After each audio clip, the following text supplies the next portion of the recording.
बिस्मिल्लाहिर्रहमानिर्रहीम। अस्सलाम वालेकुम स्टूडेंट्स। हमने आयोनिक प्रोडक्ट ऑफ वाटर का टॉपिक जो है वो स्टार्ट किया हुआ है और हमने देखा प्रीवियस लेक्चर में कि वाटर का जो आयोनिक प्रोडक्ट है वो इंक्रीज होता है with the increase in temperature because the reaction of water is an endothermic reaction. ठीक है। अब जो है एंडोथर्मिक यानी डिसोसिएशन ऑफ वाटर, यानी वाटर जब अपने आयंस में कन्वर्ट होता है तो that is an endothermic reaction. That whenever some quantity of acid or base is added in water, Kw remains same. ठीक है, अगर टेम्परेचर सेम है 25 डिग्री से तो Kw की वैल्यू 10 to -14 ही रहेगी। आपको पता है कि Kc की वैल्यू हमेशा कांस्टेंट रहेगी अनलेस कि हम टेम्परेचर चेंज ना करें और अगर रिएक्शन एंडो और एक्सोथर्मिक होगी तब।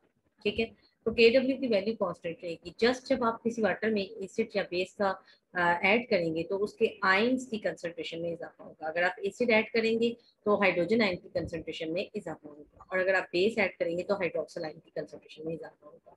लेकिन क्या होगा कि उसी के अकॉर्डिंग बाकी आयंस अपने आप को इस तरह बैलेंस करेंगे, Kw रिमेन्स कांस्टेंट, यानी hydrogen ions will be equal to hydroxyl ions. ठीक है, वी नो दैट कि अगर सपोज करें आपने पानी में एसिड डाला तो हाइड्रोजन आयंस, और चूंकि पानी में हाइड्रोजन आयन और हाइड्रोक्सिल आयन की कंसंट्रेशन इक्वल है तो अगर हम देखें तो हाइड्रोजन आयंस और हाइड्रोजन आयंस, अगर हाइड्रोक्सिल आयंस की जगह आप H पॉजिटिव लिख देती हैं, यू नो डैट कि H पॉजिटिव, यहाँ पे एक छोटी सी डेरिवेशन है, H पॉजिटिव और यहाँ पे OH नेगेटिव था। ठीक है, अगर हम this is equal to OH negative, this is equal to 10 - 14, ये हमारी इक्वेशन थी।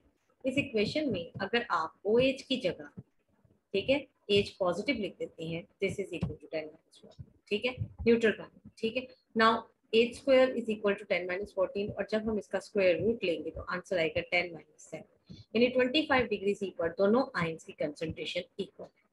ठीक है, अब जब आप एसिड या बेस डालेंगे तो एक आयन की कंसंट्रेशन दूसरे आयन से इस तरह बैलेंस होगी कि आंसर 10 - 14। ठीक है, इस डेरिवेशन से हमें, छोटी सी डेरिवेशन से ये भी पता चलता है कि पानी के जो 55.5 मोल्स है 1 लीटर में, ठीक है, only 10 - 7 moles of it have been dissociated into ions. This shows that water is a very weak electrolyte.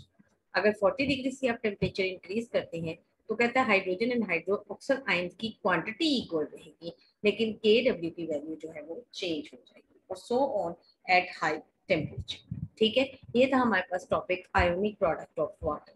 Ionic product of water में आपने देखा कि वाटर की जो वैल्यूज है वो बहुत ही स्मॉल है और you can say that dissociation of water is very weak. ठीक है, और केसी वैल्यू स्मॉल है।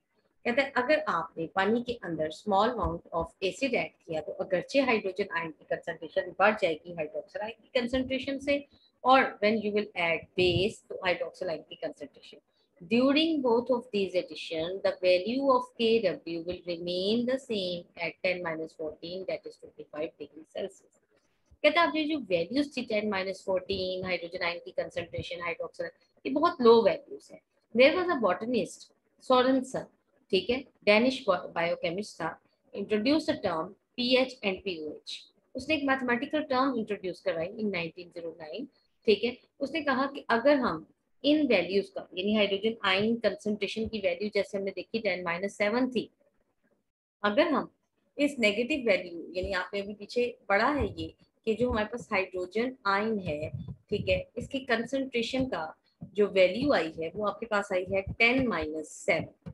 कहते हैं अगर हम इस वैल्यू का नेगेटिव लॉग ले, ठीक है, यानी आप इसी वैल्यू का नेगेटिव लॉग लेंगे, negative log of hydrogen ion concentration. ठीक है, तो आपको अगर आपने नेगेटिव लॉग इस तरफ लिया है तो आपको दूसरी तरफ भी नेगेटिव लॉग लेना पड़ेगा। तो नेगेटिव लॉग ऑफ 10 - 7 लेना पड़ेगा। तो नेगेटिव लॉग ऑफ 10 - 7 जो है उसको जब हम लिखेंगे तो वो कुछ इस तरह लिखा जाएगा, इस तरह लिखा जाएगा 10 log 7 लिखा जाएगा और फाइनली आंसर विल बी 7 और ये कन्वर्ट हो जाएगा pH, यानी negative log of hydrogen ion concentration is called as pH।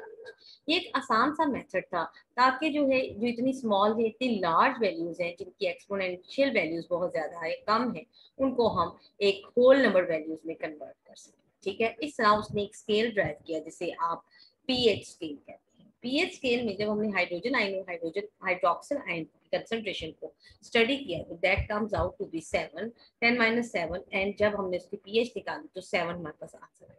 यानी हमने देखा कि वाटर में पीएच और pOH इज इक्वल टू 7। अगर आपके पास किसी भी सोल्यूशन की पीएच वैल्यू 7 आए तो हम कहेंगे सोल्यूशन न्यूट्रल है। अगर उसकी वैल्यू लेस देन 7 आए तो सोल्यूशन एसिडिक है, और अगर पीएच सोल्यूशन की ग्रेटर देन 7 आए तो हम कहेंगे solution is basic. If we take negative log, इसी तरह अब जब हमने हाइड्रोजन आयन और हाइड्रोक्सिल आयन की कंसंट्रेशन का नेगेटिव लॉग लिया तो हमारे पास पीएच आ। अगर हम kW ऑफ वाटर, आपको पता है आपने अभी पीछे ड्राइव किया है, kW जो है इसकी जो वैल्यू है दैट इज 10-14, यही है ना, kW की वैल्यू 10-14। और अगर हम इस kW की वैल्यू का नेगेटिव लॉग ले लें, ठीक है, यानी अगर हम ले लें नेगेटिव लॉग ऑफ kW, ठीक है, तो फिर ये हमारे पास नेगेटिव लॉग ऑफ 10-14 हो जाएगा। जब ये नेगेटिव लॉग 10-14 हो जाएगा तो जब आप इसे मैथमेटिकली सॉल्व करोगे this answer will be equal to 14, okay, और ये minus log kW will be called as pKw। अब आप ये देखें कि वो जो 10-14 वाली वैल्यू है it is converted into whole, ठीक है, और हमें पता है कि kW क्या था, पानी के आयंस का प्रोडक्ट, ठीक है, तो pKw वैल्यू जो है that will convert at 25 degree से एट 40, डन। तो इस तरह हमने पानी की kW को भी pKw वैल्यूज में कन्वर्ट कर दिया, ठीक है, and so that we get the whole number values. Hope यहाँ तक आपको समझ आ रही होगी, ठीक है स्टूडेंट्स। आप वीडियो को दोबारा चलाकर रिवाइंड करके फिर दोबारा देख सकते हैं। The value of pKw is less than 40 at higher temperature, ठीक है। अब जब हम टेम्परेचर हाई करते हैं 40 से 100 डिग्री सी पे जाते हैं तो एज यू नो दैट के वैल्यू ऑफ pKw जो है वो 7.5 एंड सो ऑन बढ़ती जाती है, तो फिर आपके पास जो है pH और pKw वैल्यू जो है वो कम होती जाएगी, ठीक है, और सोल्यूशन न्यूट्रल होगा जब आपके पास वैल्यू 10-7 होगी और 10-14 तक सोल्यूशन बेसिक है और बिलो दैट सोल्यूशन एसिडिक होगा, ठीक है। The pH value of some aqueous solution of some compounds जो कि न्यूट्रल हमारे रेगुलर रूटीन में मॉलिक्यूल्स हैं, जैसे हम देखते हैं ब्रेड की pH 5.5 है, it means that is acidic. Milk 6.5 पे है जो कि थोड़ा सा न्यूट्रल होता है, बल्कि न्यूट्रल ही है ऑलमोस्ट। प्योर वाटर जो है वो 7 पे pH रखता है जो कि एक न्यूट्रल pH है। एग थोड़ा सा एसिडिक 7.8 के साथ उसकी pH है, और इस तरह हमारे पास मिल्क ऑफ मैग्नीसिया है 10.5 जो कि बेसिक नेचर का है।